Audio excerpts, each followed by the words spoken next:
Dans cette autre vidéo de BioExpress, nous allons étudier l'immunité innée une nouvelle fois. La question, comment les globules blancs sortent-ils du vaisseau sanguin lors d'une infection? Ce que l'on appelle en biologie la diapédèse.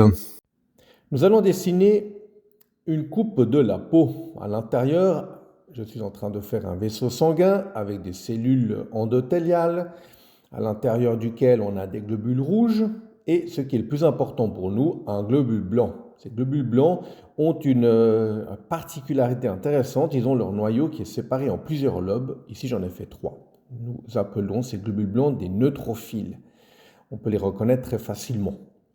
À l'intérieur du derme, nous avons des cellules très importantes pour l'immunité innée. Première que je fais ici, ce sont des macrophages.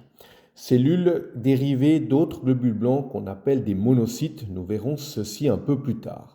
Étymologiquement, macro, grand, phage, manger, donc grandes cellules qui mangent. Ce sont des CPA, des cellules présentatrices d'antigènes, très importantes pour le lien avec l'immunité adaptative que l'on verra plus tard.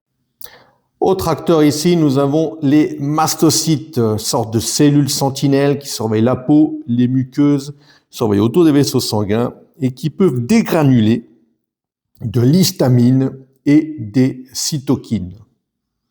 Nous allons voir effectivement ce qui se passe lorsqu'une aiguille pénètre dans la peau, va insérer des microbes. Les mastocytes peuvent détecter des signaux justement de ces bactéries et des cellules lésées. On appelle ces molécules DAMP.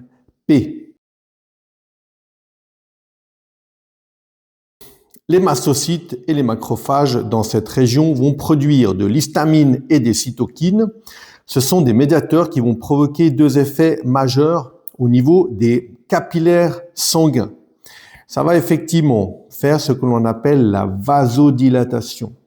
Je vais faire ici une toute petite parenthèse dans ma vidéo. Souvent, les étudiants ne savent pas ce que représentent les cytokines.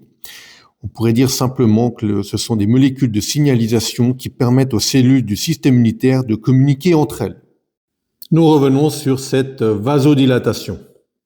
Ce ralentissement du flux sanguin est indispensable. Il permet à nos globules blancs, notamment aux neutrophiles, d'entrer en contact avec la paroi vasculaire. Les neutrophiles quittent le flux du sang pour aller vers l'endothélium. C'est ce qu'on appelle la margination. Ils vont adhérer donc faiblement à la paroi et vont rouler le long de celle-ci. C'est ce que l'on appelle le rolling. Ceci est dû grâce à des protéines d'adhérence qui sont présentes sur la membrane des neutrophiles qu'on appelle les intégrines. Les intégrines vont être activées et vont servir pour avoir une adhésion ferme à l'endothélium. Le neutrophile s'arrête entièrement et va effectivement s'aplatir, émettre des pseudopodes et se faufiler entre deux cellules endothéliales. C'est ce qu'on appelle la diapédèse. Ce neutrophile va quitter le vaisseau sanguin, va migrer vers la zone infectée en suivant un gradient de molécules chimiques produites par les cellules lésées et par les bactéries. C'est ce qu'on appelle le chimiotactisme. En arrivant aux abords des bactéries, il va les englober et va faire un mécanisme que l'on appelle la phagocytose. Nous verrons ce mécanisme très intéressant en biologie dans une prochaine vidéo. Les macrophages également vont faire ce mécanisme. Donc maintenant, nous allons récapituler ce que l'on a pu voir. Le mécanisme que nous avons vu dans cette vidéo peut se résumer en 8 étapes. La première, c'est la lésion, puis vient l'infection, la vasodilatation, margination, l'adhérence, la diapédèse, le chimiotactisme et la phagocytose. Nous verrons dans la prochaine vidéo. La question finale, pourquoi le ralentissement local du flux sanguin est-il indispensable à la sortie des neutrophiles? Je te laisse 5 secondes pour réfléchir.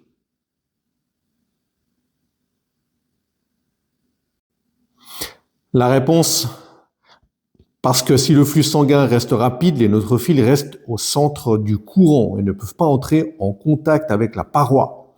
Le ralentissement permet leur margination, condition nécessaire à l'adhésion puis à la diapédèse. La biologie, tout simplement.